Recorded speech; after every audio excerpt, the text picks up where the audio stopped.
All right, welcome back to the deep dive. You know, it really feels like our phones, they just keep getting smarter faster, almost constantly. Relentless, isn't it? Totally. And just when you think of performance has maybe peaked, well, the whispers start about the next big thing. And right now, that buzz, it's all around Qualcomm. Specifically, their next mobile processor. We're diving into some really juicy rumors here. Very juicy. Yeah, about what we thought was the Snapdragon 8 Elite Gen 2. But now, it seems like it's jumping ahead, maybe called the Snapdragon 8 Elite Gen 5. That name change itself. Yeah. Yeah, overnight practically. It definitely got people talking. Right.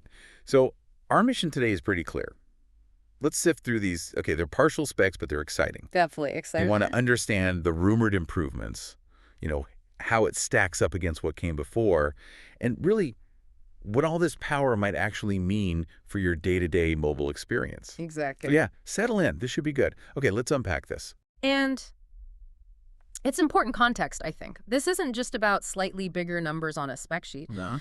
These kinds of generational leaps, they often unlock completely new ways we use our devices. Think about sophisticated AI right there on the phone, or really immersive AR, stuff like that. Right. New possibilities. Exactly. So even as rumors, they give us a pretty compelling look at where things are headed. It's exciting. Okay, speaking of compelling, let's get straight to the big one, the rumor that's really making waves. The AnTuTu score. You got it. The Snapdragon 8 Elite Gen 5's AnTuTu score. Yeah.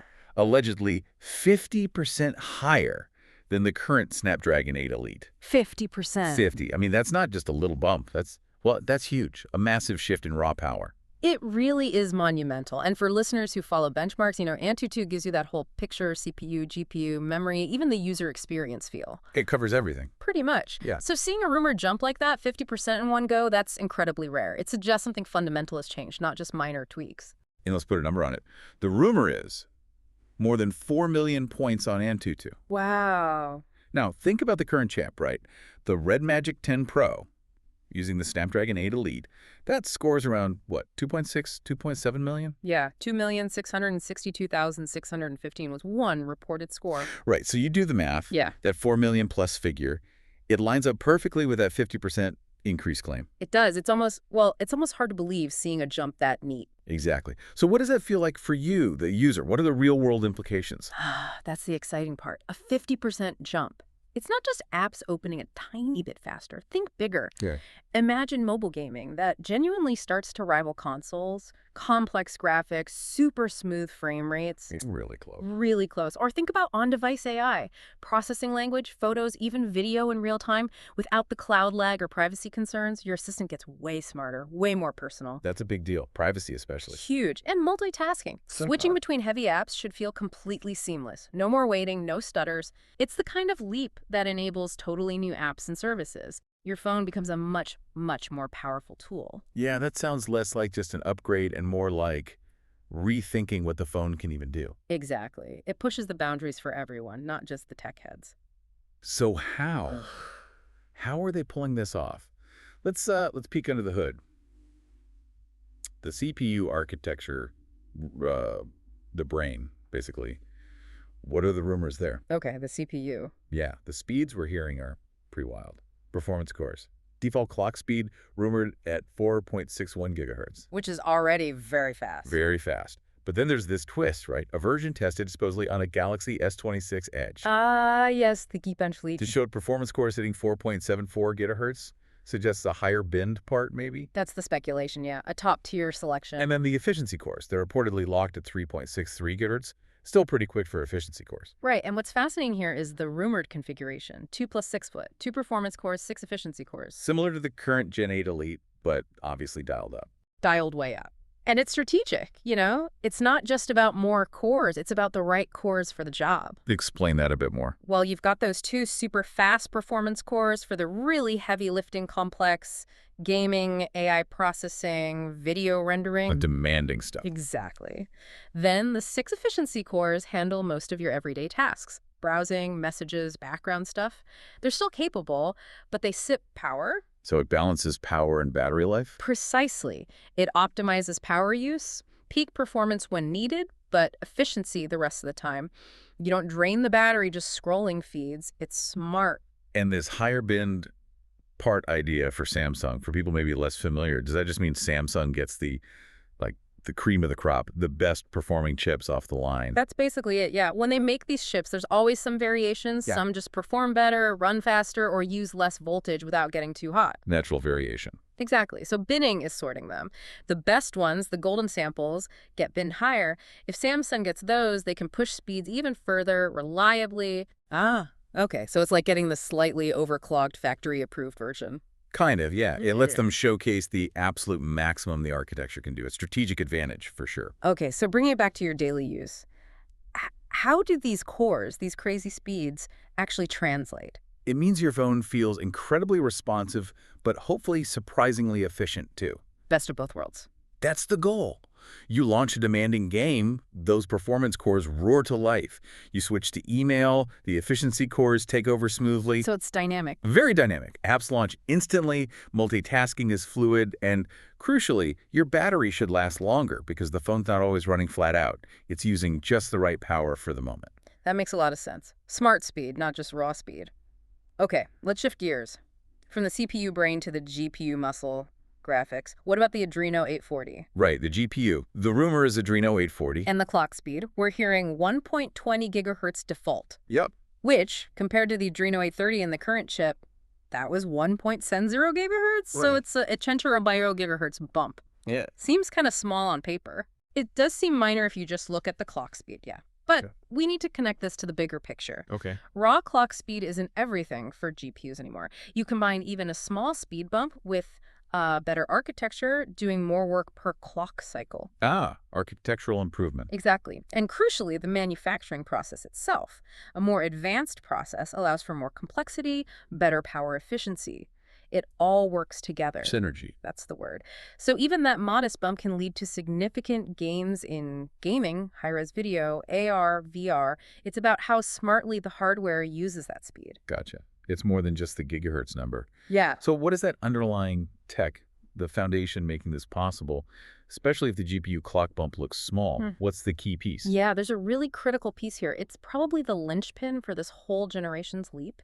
TSMC's third generation 3nm process. 3 nanometers. That sounds tiny. It is incredibly tiny. That's the manufacturing tech. It basically gives Qualcomm the, let's say, the freedom to bump up those frequencies for both CPU and GPU. How does 3 nanometer help? Exactly. Yeah. Well, 3nm means the transistors, the tiny switches on the chip, are packed much, much more densely. You can fit vastly more of them in the same space. More transistors equals more power. More potential, yeah. It allows for higher speeds at the same power level, or the same speed using much less power, or just more complex designs overall. Better performance per watt. So better speed and better battery life, potentially. That's the promise of these advanced nodes. It's a huge engineering achievement, and it really underpins these massive performance gains we're talking about.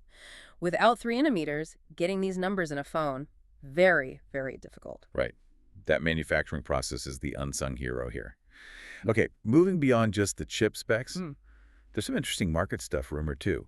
An exclusive deal. Ah, yes, the market dynamic. Seems like there's a unique rumor going around that only Samsung will get to launch their Galaxy S26 series with the fastest version of this chip. The higher bin version we talked about. Exactly. Thanks to some kind of exclusive deal between Qualcomm and Samsung. Sounds like Samsung gets first dibs, or maybe even a specially tuned version? Yeah, and this raises a really important question, not just for Samsung, but for the whole market and for you as a buyer. How so?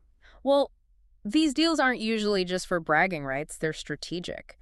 For Qualcomm, it guarantees a huge customer for their very expensive top-end chip right out of the gate, helps pay for the R&D. Makes sense. Volume. And it lets them show off the chip's absolute best performance in a really popular phone, setting the bar for Android. And for Samsung.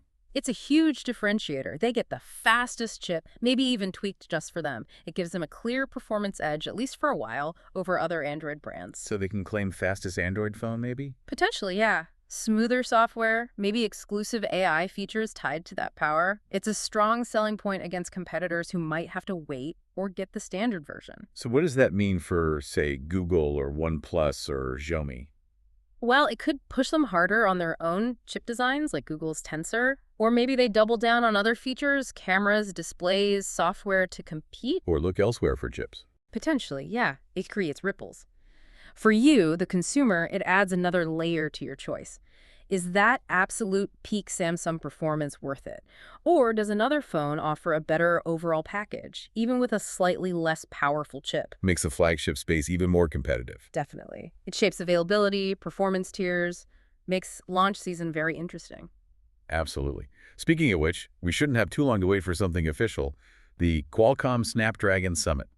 That's coming up soon, right? Kicking off September 23rd. That's the date we're hearing. That's usually where they unveil the next generation, so expectations are high. Yeah, I'll definitely be watching that one. Me too. So there we have it. Our deep dive into the rumors around this potentially game-changing Snapdragon 8 Elite Gen 5. We hit the big points. That crazy 50% AnTuTu jump rumor. The 4 million plus score. The super fast core frequencies, the 2+6 design. The crucial role of that 3-nanometer process from TSMC. And yeah, that interesting Samsung exclusivity angle too. There's definitely a lot of buzz, a lot of anticipation for the official word. For sure. And it's worth remembering, these advances, they aren't just about raw power for its own sake. Right. They're really about pushing what our mobile devices can do, how they fit into our lives, how they help us work, play, connect. They become smarter, more intuitive tools. This next generation feels like it could be genuinely transformative. Absolutely. Which brings us to our final thought, something for you to chew on. Considering these pretty incredible leaps in chip tech we've been talking about, and all the possibilities, what future capabilities, what experiences are you most excited about seeing in your next phone? Good question. Is it like truly photorealistic mobile gaming? AI that feels like a real assistant?